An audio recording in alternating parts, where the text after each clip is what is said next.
Please subscribe my channel and press the bell icon. Hello बच्चों, ये आपकी worksheet 50 है। ये कक्षा 6 से लेकर 8वीं कक्षा के बच्चों के लिए है। सबसे पहले क्या करना है, आप तो सभी जानते हैं, विद्यार्थी का नाम के आगे आपको अपना नाम लिखना है। कक्षा अध्यापक या अध्यापिका के नाम के आगे आपको उनका नाम लिखना है जिनको भी आप अपनी वर्कशीट सबमिट करोगे। ठीक है बच्चों, आज की वर्कशीट गुणनखंड, ठीक है, किस पे, फैक्टर्स पे बेस्ड है, एक नंबर की। ठीक है, ये मैथ सब्जेक्ट पे बेस्ड है, गणित पर। ठीक है बच्चों, अब नीचे एक पैराग्राफ दिया हुआ है, पढ़ते हैं क्या लिखा हुआ है उस पैराग्राफ में।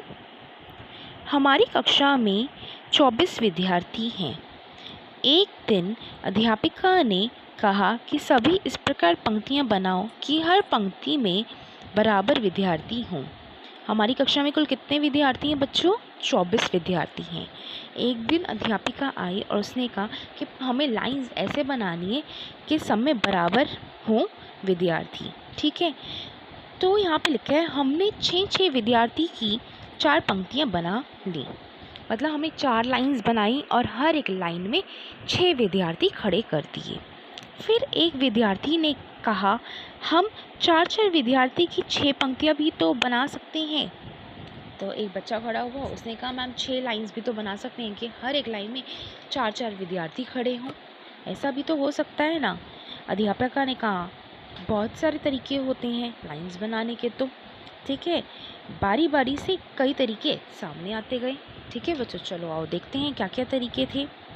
एक पंक्ति में हमने 24 विद्यार्थी खड़े कर दिए। कर सकते हैं हम 2 पंक्तियां बनाएं, एक में 12 खड़े कर दें, एक में 12 खड़े कर दें। 12 + 12 कितने होंगे बच्चों? 24। ठीक है, और 12 × 24, 12 × 2 कितना होगा बच्चों? 24। अब हम 3 पंक्तियां बना लेते हैं। हर एक पंक्ति में 8 बच्चे खड़े कर देते हैं, लाइंस में 8 बच्चे खड़े कर देते हैं।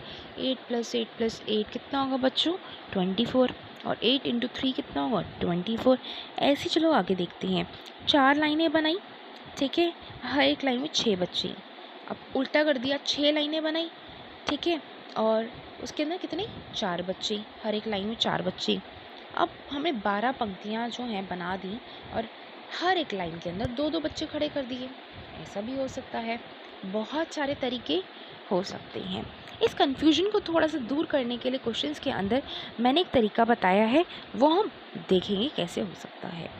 ठीक है बच्चों, ये तो हमें क्लियर हो गया। अब हम राइट हैंड साइड चलते हैं, क्या लिखा हुआ है।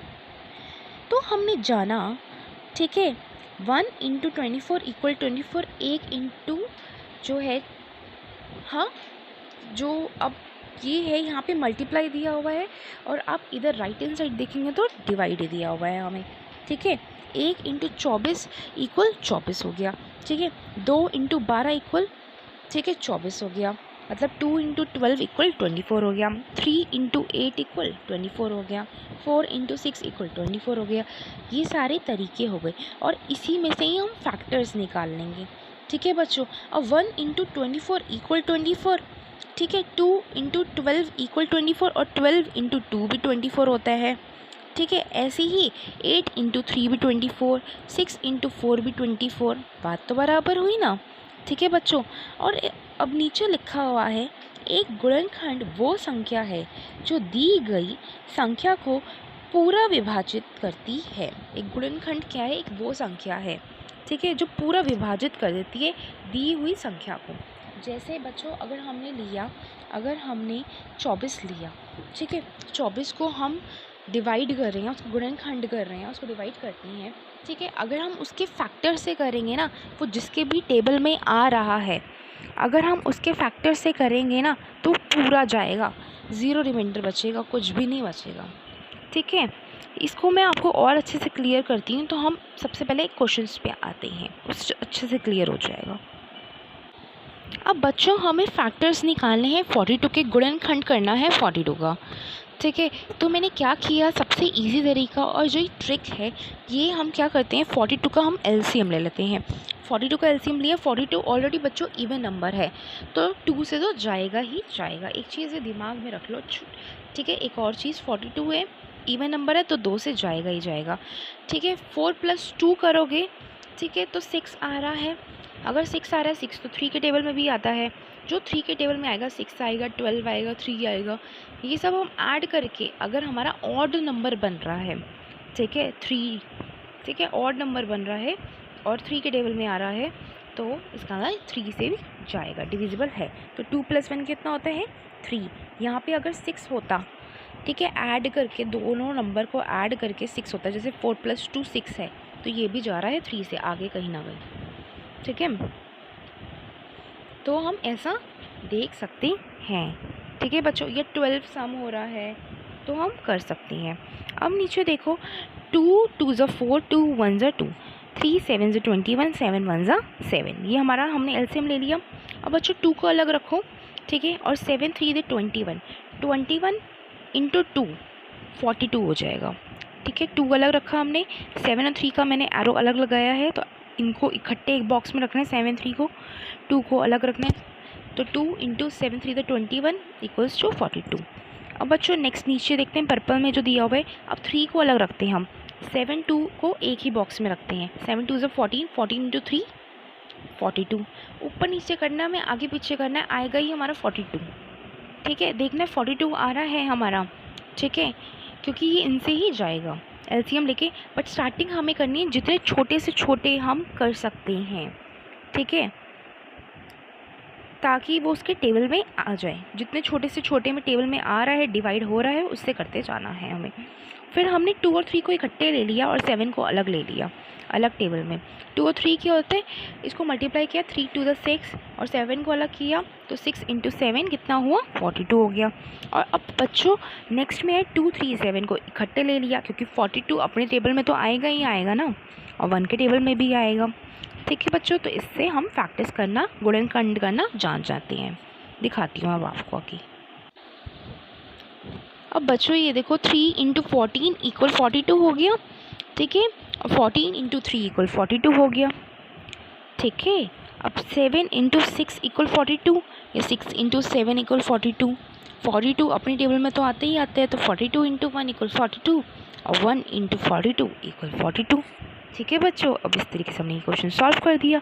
देयरफॉर फैक्टर्स क्या हुए 42 के? इसका मतलब 21, 2, 3, 14, 7, 6, 42 और कॉमा 1, ये सारे के सारे इसके गुणनखंड हो गए। तो आप ये लिख सकती हैं। ठीक है बच्चों, अब बच्चों ये 60 के फैक्टर हैं, गुणनखंड हैं 60 के, ये हमें बताने हैं, मैंने डायरेक्ट लिखे हैं। ठीक है, पहले क्वेश्चन कितना पूरा अच्छे से एक्सप्लेन करके नहीं बताया, वो आपको ट्रिक हर क्वेश्चन में लगानी है। अब देखो ये 60 है, तो ये 10 के टेबल में भी आएगा, 5 के टेबल में भी आएगा, और 6 तो इवन नंबर है, तो 2 के टेबल में भी आएगा, और 6 जो है वो 3 के टेबल में भी आता है। ठीक है, 3 से भी इसका विभाजित होता है 3 से, तो ये उसमें भी आएगा, 3 में भी आएगा। अब देखते हैं, और 1 और 60 तो है ही है फैक्टर। ठीक है, अब 1 × 60 = 60 हो गया, 60 × 1 = 60 हो गया। अब 2 × 30 = 60, या 30 × 2 = 60, बात सेम है।